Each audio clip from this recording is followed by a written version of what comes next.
Libra, this is for you. Okay, message for Libra. Tingnan natin ang message for you. I need message for Libra, December 17, 2024. Sa mga Libra, I need message. I need message for Libra. Thank you.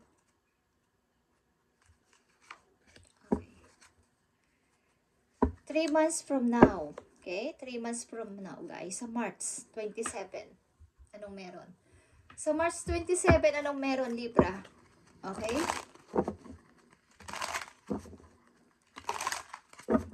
Message for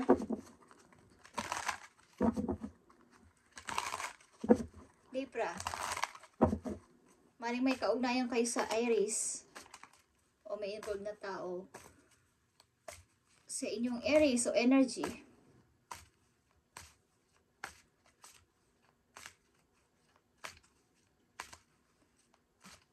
Kumusta na kayo, guys? Sa mga Libra, kumusta na kayo? Yeah. Meron kayong wish kay Libra.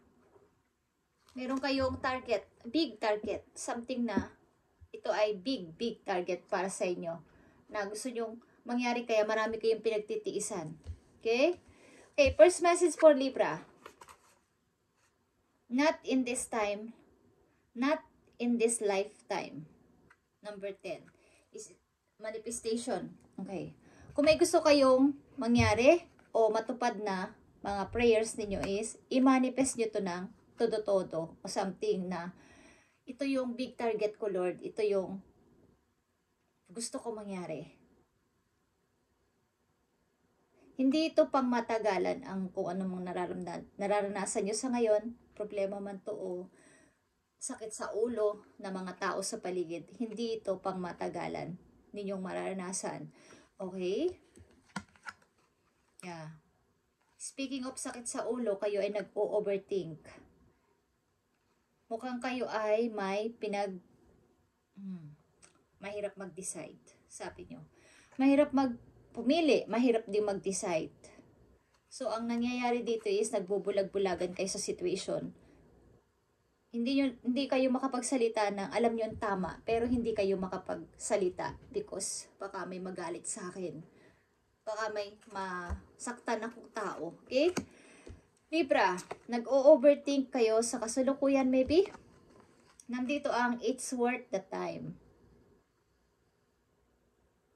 Napakahalaga ng oras. So, dapat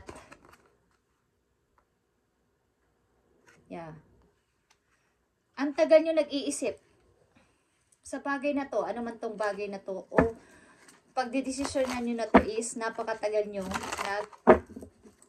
naglilimbo dyan para makapag-desisyon. Okay, Libra? But kung ano man tong pinagdadaanan nyong situation na to is, hindi ito magtatagal kung ito ay inyong magpo-focus kayo doon ng 100% sa situation na yon na gusto na nyo nang ma-solve. Gusto nyo nang mabigyan ng pagdedesisyon.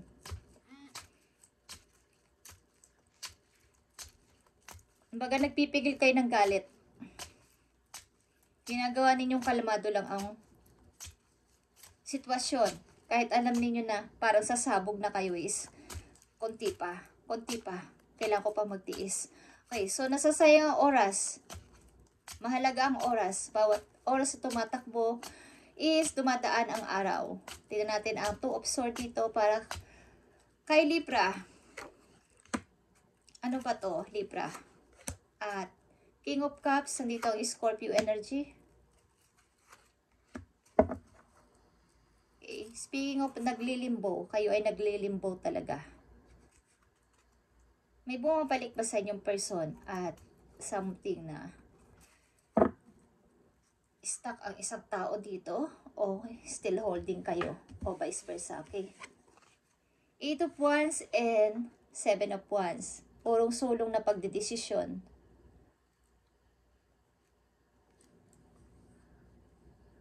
Mukhang may naghihintay ng inyong desisyon para dito. But kailangan nyo munang, sabi nyo, pag-aaralan nyo pa o pag-iisipan pa. kailangan ko muna mag-isip.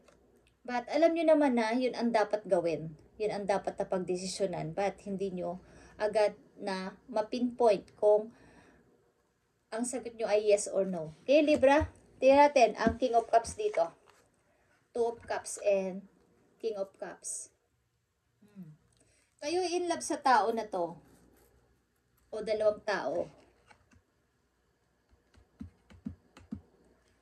Dalawang tao pa ang nagugustuhan ninyo, kaya hindi kayo decide, Libra.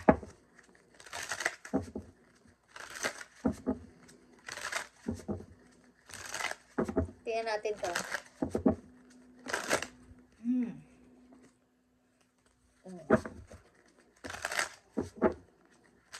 Speaking of Aries, kung kayo ay dealing sa Aries din, nagpapakita ang Emperor, o may isang kumukontrol dito sa inyong situation.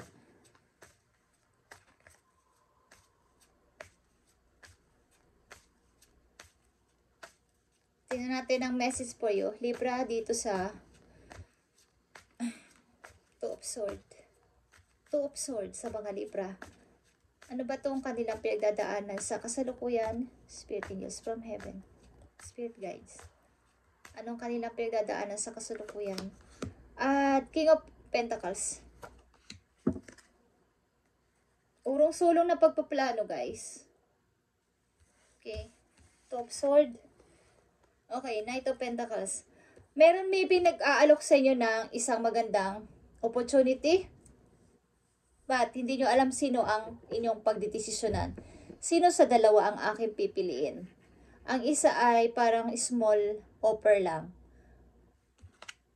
But ang isa ay maganda. Okay. May kalalagyan ako ditong magandang buhay. So, hindi nyo alam kung anong inyong dapat na isagot. Yes or no. Okay, Libra. Tingnan natin ang message po yun. December 17, 2024.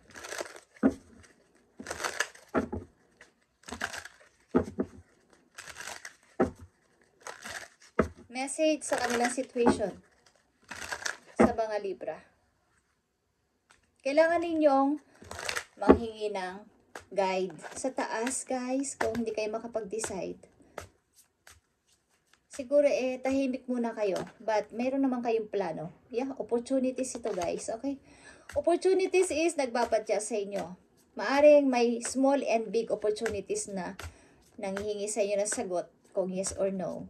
Maaring galing sa isang tao, may nai-inlove ba sa inyo, Libra? At ang hirap mag-decide, ang hirap pumili. Siguro yung isa dito ay mahal nyo, but yung isa ay parang nagdadalawang isip kayo. But doon mapapaayos yung buhay ko eh. But sino kaya? Okay. Tingnan natin ang message for you. Lightness is here, Libra. It is time for you to pursue your dreams with determination by doing this. Okay? By doing this. Kailangan mo tong gawin. Mag-decide ka para dito sa iyong gustong mangyari. I-pursue mo yung sarili mo. Kailangan maging determinado ka dito. You will make them reality. Joy is just around the corner, but you have to believe that it's possible to manifest your vision. Stop waiting and doubting. Okay, stop waiting and doubting. Huwag ka nang mag-doubt at huwag ka nang maghintay pa ng napakatagal para sa pag-overthink na to. Para may naghihintay na ng sagot mo. Something, it's worth the time. Kailangang mahalaga ang bawat oras na dumadaan sa'yo. Okay? Kailangan mo na nang makita mo ang realidad. Kailangan mo sigurong pumili na mula sa isip, punta sa puso this time. Libra. Hindi na mo napapairalin ang puso. Kailangan mo tumingin sa realidad ng buhay.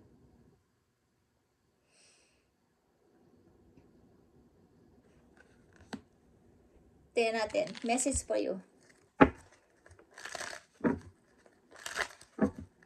Maaaring may dapat kang palayain, maybe.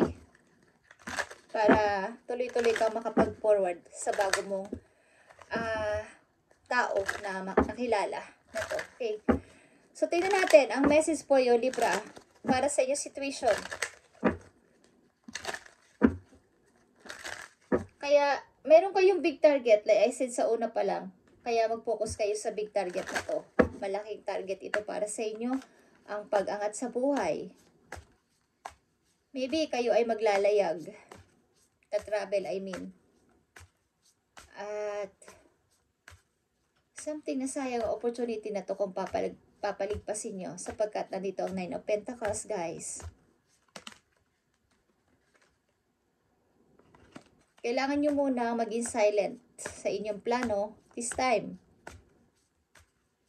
Okay, Libra, tingnan natin ang message po po you sa inyong situation.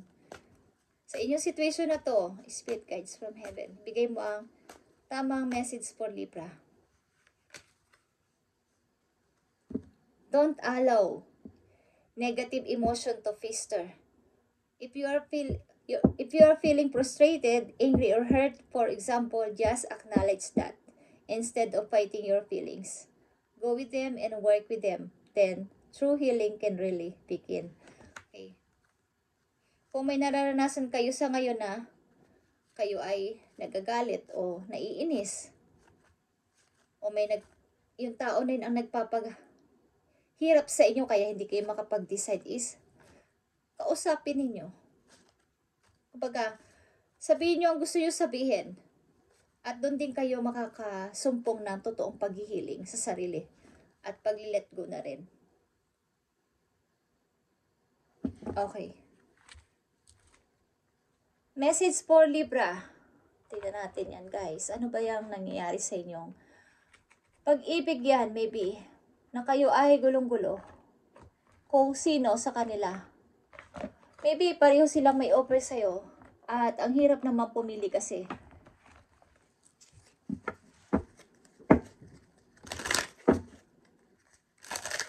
Message for Libra. Kung ito ay opportunity sa career, ang hirap pumili.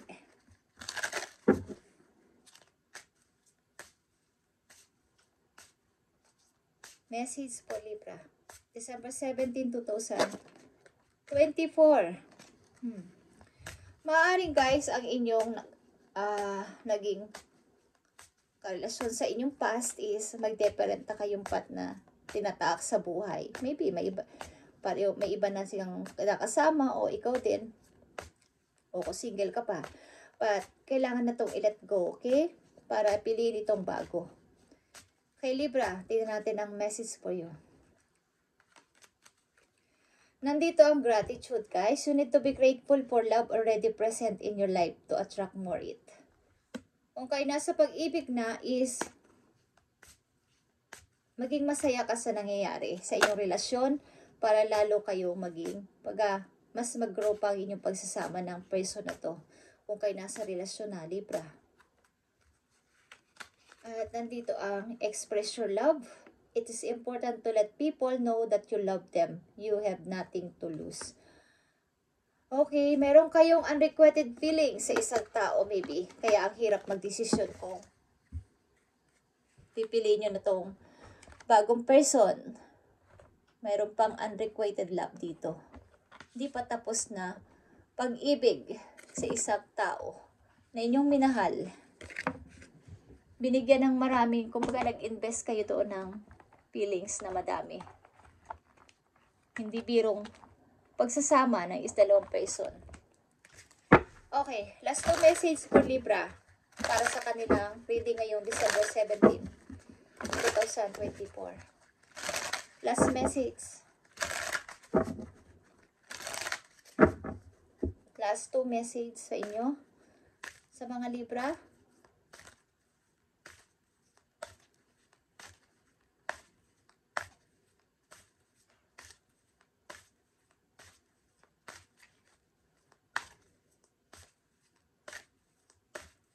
Maring may dapat kang pagdesisyonan na kahit na may masaktan. Libra, sabihin mo yung totoo.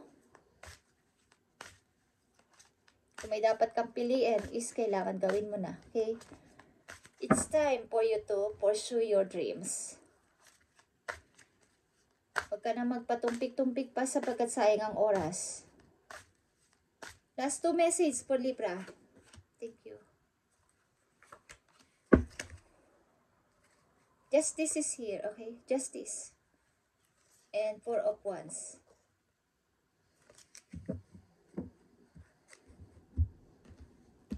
Mukhang kayo ay nahiwalay sa inyong napangasawa, something. Okay. Nandito ang death or to a rebirth din, and well of fortune. Okay? Pagkatapos at pagsisimulang ulit sapagkat the time is now. Kumbaga, ito yung tamang timing to decide na, Libra, bago man lang matapos ang taon o mag-start ang bagong taon, kailangan nyo nang pasimulan. Kailangan mo kasing mamatay sa old version mo o umalis sa old version mo. Kumbaga, andito ang death is pag-alis sa old version at pagkamulat ulit, pagkagising ulit sa new cycle ng buhay. At ito na yon guys, the wheel of fortune, destiny. Kumbaga, umiikot kasi yan. At huminto na ulit sa tapat mo yung opportunity. So, huwag ka nang mag-overthinking. Not in this lifetime. Kumbaga, pinupursue ka ng isang tao o ng kapalaran na direct ang message na to sa'yo. 8 of Wands and 7 of Wands. May naghihintay maybe ng yung sagot, yung yes or no. It's time for you to pursue your dreams. Dahil ito naman talaga yung target mo. Ang mabuo itong dream mo. Kaya nga, gusto mo ng bago. May gusto ka ulit i-fix sa sarili mo na buuin ulit ang sarili mo. Pagka back to zero. Why not, Libra? Sapagkat the time is now. Ang isang tao kasi kailangan kaya nga may muling pagkabuhay. Yung old version natin is kailangan nating ipanganak tayong ulit. Okay? Born again. Okay, guys? Isipanganak ulit tayo at umalis sa old nating, kumbaga yung mga, nakikita nyo yung pagpapalit ng mga ahas ng kanilang skin. Iniiwan na lang nila yun. At ang ganda-ganda na ng kanilang skin pa nagpalit sila. Tapos handa na ulit silang kung saan sila pupunta. Kumbaga, ang ganda na ulit ng kanilang balat. Makinis. Okay? At iniiwan na nila yung balat nila doon kung saan sila nagpalit ng balat. Yun. Iiwan nyo na yun, ang inyong old version. At i-accept na tong opportunity na to. Maring ito ay offer ng isang tao. At ang hirap mag-decide. Okay, Libra?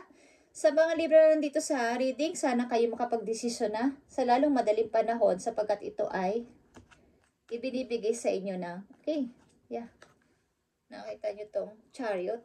Nakatakda kayong mag-go, go, guys. Kailangan nyo lang ay pumili.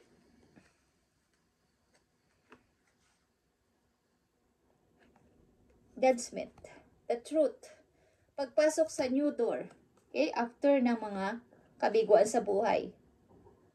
Pag-alis sa isang relation o paghiwalay ng dalawang tao nagmahalan, mag-asawa or what, is papunta na kayo sa bago ninyong mundo, bago ninyong sisimulan. Okay. Queen of Swords. Pilitin nyo nang tanggalin sa alaala nyo ang nakaraan. Nakita nyo itong death. Okay?